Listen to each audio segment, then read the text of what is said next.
Chers téléspectateurs de l'ORTM, je vous salue dans le merveilleux nom de notre Seigneur Jésus-Christ. Bienvenue à notre émission La Bonne Nouvelle. Aujourd'hui, nous commémorons la mort et la résurrection de notre Seigneur Jésus-Christ, Sauveur du monde. C'est un événement de portée universelle parce qu'il concerne tous les hommes. Dans l'esprit donc de cette commémoration, le thème de notre message d'aujourd'hui va porter sur la grâce de Dieu et qui est ainsi intitulé « La grâce de Dieu, source de salut pour tous les hommes, a été manifestée ». Qu'est-ce que la grâce de Dieu? La grâce de Dieu est quand Dieu nous donne généreusement et gratuitement ce que nous ne méritons pas. La grâce de Dieu est à la fois sa faveur imméritée qui nous a donné et la force divine de l'aimer et de le servir. Elle découle de la bonté de Dieu et de son grand amour. Comment cette grâce a été manifestée? Elle a été manifestée par Jésus-Christ. La Bible dit dans Jean chapitre 1 verset 17, « Car la loi a été donnée par Moïse, la grâce et la vérité sont venues par Jésus-Christ. » Oui, la grâce est venue par Jésus-Christ. Mais comment cela s'est accompli concrètement? Nous ne pouvons pas parler de la grâce sans parler d'un canal par lequel elle est passée. Je vais nommer Marie, mère de Jésus. Quand l'ange Gabriel est venu vers elle pour annoncer la naissance de Jésus, voici ce qu'il dit. Il dit, « Je te salue, toi à qui une grâce a été faite.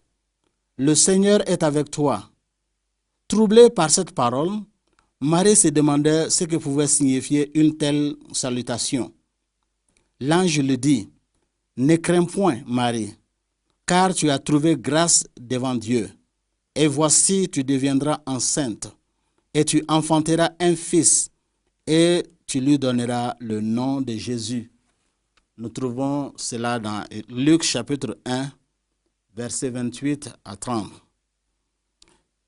Oui, l'ange a parlé de grâce. Quelle grâce Marie a-t-elle obtenue?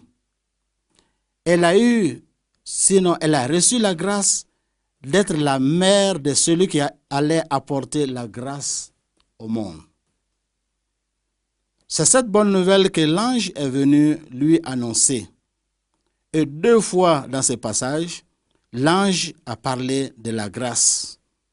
Quand il l'a salué une première fois, il dit, je vais parler de l'ange, toi à qui une grâce a été faite.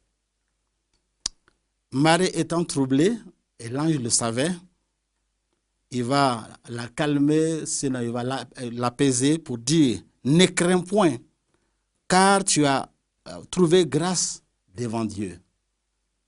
Et l'ange a clairement dit, par le porte-parole de Dieu, l'envoyé de Dieu qui est l'ange, qu'elle a obtenu grâce devant Dieu.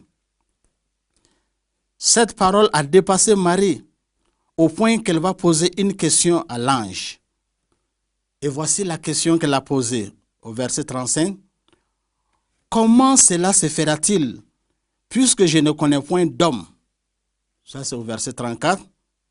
Et l'ange va lui répondre pour dire, le Saint-Esprit viendra sur toi et la puissance du Très-Haut te couvrira de son ombre. C'est pourquoi le Saint-Enfant qui naîtra de toi sera appelé Fils de Dieu. Au verset 35. Oui, ça aurait été vous et moi, on poserait certainement la même question. Parce que Marie ne s'attendait pas à une telle chose. Parce que c'était du jamais vu et du jamais entendu. C'est pourquoi elle a posé la question, comment cela va se passer? C'est vrai, le message m'a été apporté. Je suis même d'accord. Mais je me demande comment cela peut se réaliser. Puisque moi, Marie, je ne connais point d'homme. Or, nous savons comment un enfant naît. Tout enfant naît dans l'union d'un homme et d'une femme. Nous le savons dans le système de la procréation. Marie était troublée par cette bonne nouvelle. Elle était bonne nouvelle, mais elle était troublée, elle ne savait pas. Que dire? Quand l'ange l'a rassurée et lui a montré comment cet enfant allait naître, cet enfant de bénédiction qui allait apporter la grâce au monde, c'est là certainement qu'elle a compris que cette naissance, la venue de cet enfant de grâce ne dépendait pas d'elle, mais plutôt de Dieu. Ainsi, elle conçut donc cet enfant par la puissance du Saint-Esprit et l'enfanta et lui donna le nom de Jésus comme annoncé par l'ange. Cela nous rappelle, n'est-ce pas, les festivités de la naissance de Jésus, que nous appelons aussi Noël. Cela nous rappelle comment et dans quelles circonstances cet enfant est né. Et ce que l'ange a dit à Marie, nous allons voir au verset 38 que Marie va accepter parce qu'elle dit, me voici, servante du Seigneur, qu'il me soit fait comme tu l'as annoncé. Marie a accepté d'être la mère de celui qui allait apporter la grâce au monde. Pour rendre accessible la grâce aux hommes, le Seigneur Jésus devait passer par un chemin, celui de la croix, car il est écrit, sans effusion de sang, il n'y a point de pardon des péchés. Cela est écrit dans Hébreux chapitre 9, verset 22. Pourquoi l'effusion de sang? Pourquoi l'effusion de sang était indispensable? C'était pour satisfaire la justice de Dieu. À cause de la désobéissance, il y a eu séparation entre l'homme et Dieu. Ainsi, l'homme était sous la condamnation et la colère de Dieu. Mais Dieu, dans son grand amour, a décidé de le sauver. Cela n'était pas possible sans que sa justice ne soit satisfaite. C'est pourquoi il fallait quelqu'un pour porter le poids du péché de l'homme et ses conséquences. Et c'est ce que fit Jésus pour nous. Il est donc mort sur la croix, en portant sur lui nos péchés, nos malédictions, nos fardeaux. Ainsi, la justice de Dieu a été satisfaite et sa colère a été apaisée envers l'homme. Ayant accompli cela sur la croix, il a ouvert le chemin à la grâce de Dieu. Et comme si la Bible nous relate que le jour où Jésus mourait sur la croix, avant de rendre l'âme, il a dit « tout est accompli ». Lorsqu'il a dit cette dernière phrase, ce dernier mot, il a rendu l'âme. Quand il a rendu l'âme, aussitôt, le voile qui était dans le temple et qui séparait le lieu saint du lieu très saint s'est déchiré en deux. C'était ainsi pour dire qu'il y a l'accès. L'accès est libre. Tout homme peut venir devant Dieu. On n'a plus besoin, n'est-ce pas, de sacrificateurs ou de souverains sacrificateurs. Chaque homme pouvait venir à à Dieu à travers Jésus-Christ. La grâce ne pouvait pas se manifester sans l'exercice de la justice. Et comme illustration, dans notre nation, ici, il y a eu un acte qui a été posé, et je crois que nous nous en souvenons, que lorsque on a arrêté des mercenaires dans notre nation, on a demandé que le chef de l'État fasse grâce. La demande était noble et normale, mais il y a eu un préalable. Il fallait un préalable. Quel était le préalable? Que la justice d'abord soit satisfaite. C'est pourquoi il fallait que ces mercenaires soient d'abord jugés. Et je pense que nos autorités ont suivi un principe biblique, un principe divin, un principe selon Dieu. Il fallait que la justice d'abord soit satisfaite. Et c'est ce qui a été, ce qui s'est passé. Ensuite, la grâce a été libérée pour que ces hommes soient complètement libérés de leurs actes et de leurs conséquences. Ils ont été jugés. Il y a une sentence qui a été prononcée sur eux. Ils devaient aussi subir, n'est-ce pas, les conséquences de leurs actes. Mais la grâce du chef de l'État est venue annuler tout cela. C'est une illustration, c'est un exemple pour que nous puissions comprendre. Et c'est ce que Dieu a fait avec nous. Dieu, dans son grand amour, a voulu sauver l'homme. Cet homme, il lui était cher, raison pour laquelle il a envoyé Jésus-Christ pour manifester cet amour. Mais pour que la grâce parvienne aux hommes, concrètement, il fallait que lui, sa justice soit satisfaite. Et Jésus a été cet instrument-là sur la croix pour porter, n'est-ce pas, les conséquences, les péchés et leurs conséquences, ces conséquences que vous et moi devrions subir pour pouvoir avoir accès à Dieu. Donc, par sa mort et par sa résurrection, la grâce a été ouverte, la grâce a été accessible.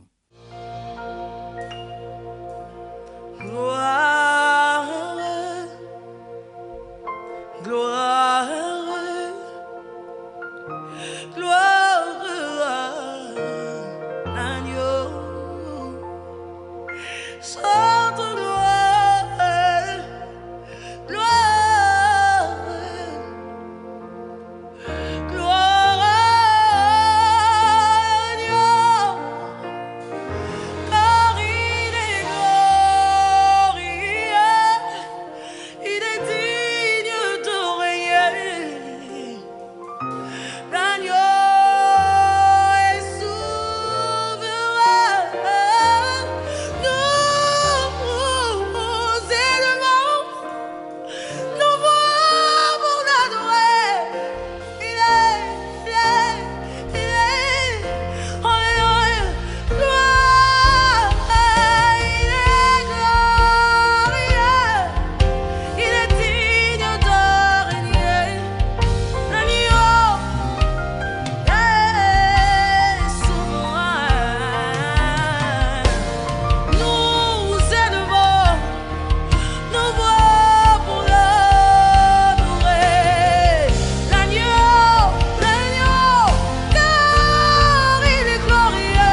Oui, cette grâce est la source de salut pour tous les hommes.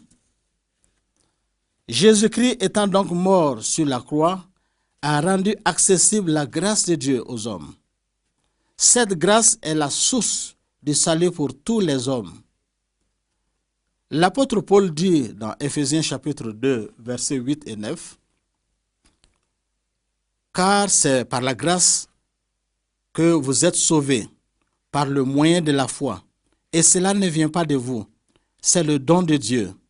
Ce n'est point par les œuvres afin que personne ne se glorifie. » Oui, Paul le dit ici clairement, que c'est par grâce que nous sommes sauvés.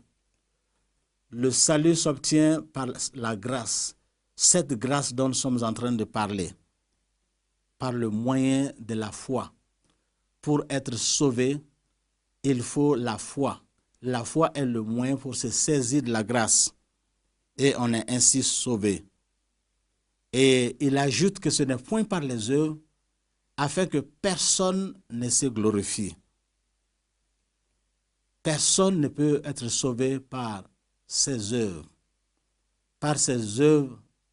de justice, par ses bienfaits, par ses bonnes œuvres.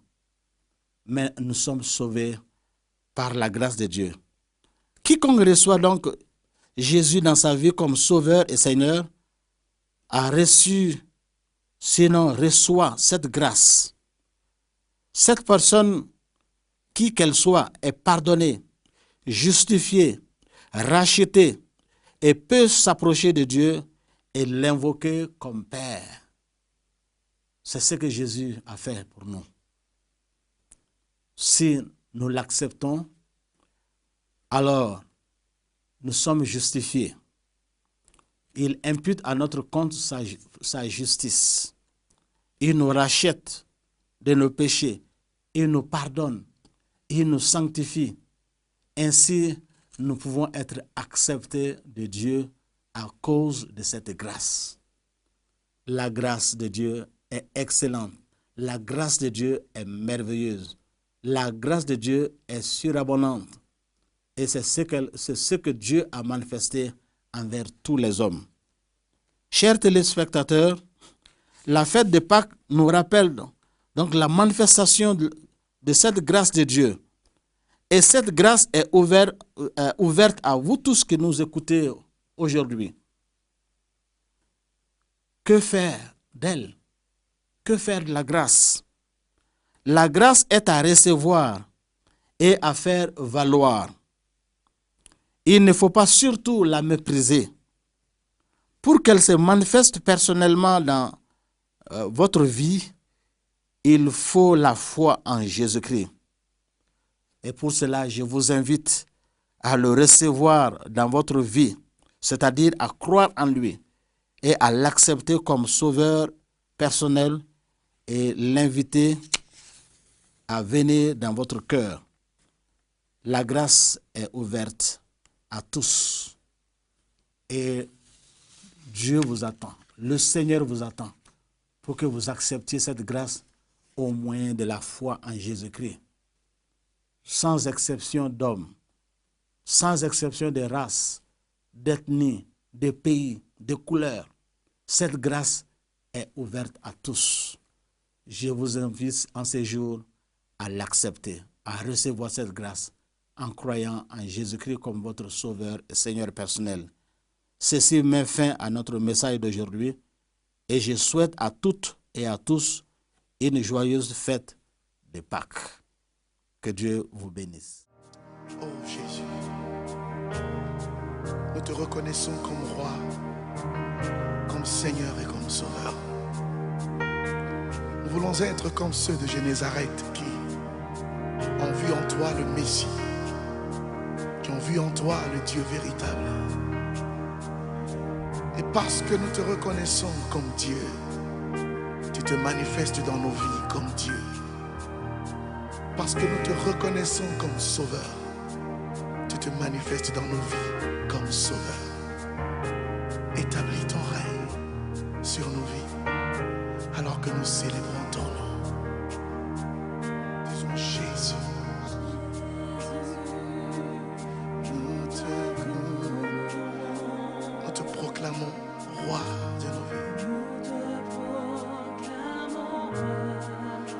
foi disons Jésus, nous te couronnons et nous te proclamons roi. T'es présent au milieu de nous, t'élevons par nos chants. Nous t'adorons et nous t'exaltons. Établir ton trône éternel par nos louanges. Dieu, nous t'invitons. Viens Jésus, prends la place du roi.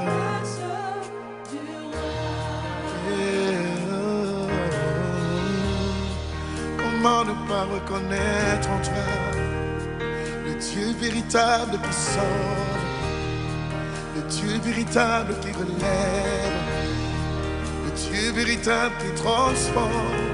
Et nous disons Jésus, Jésus, nous te couronnons, nous te proclamons roi. Nous disons encore Jésus, Jésus, c'est toi que nous élevons, c'est toi que nous couronnons et nous te proclamons roi et Seigneur de nos vies. Oh, tu es présent par ton esprit au milieu de nous. Nous t'élevons par nos chants, par nos chants.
Comment ne pas t'adorer? Comment ne pas t'adorer? Toi qui as tout quitté pour moi.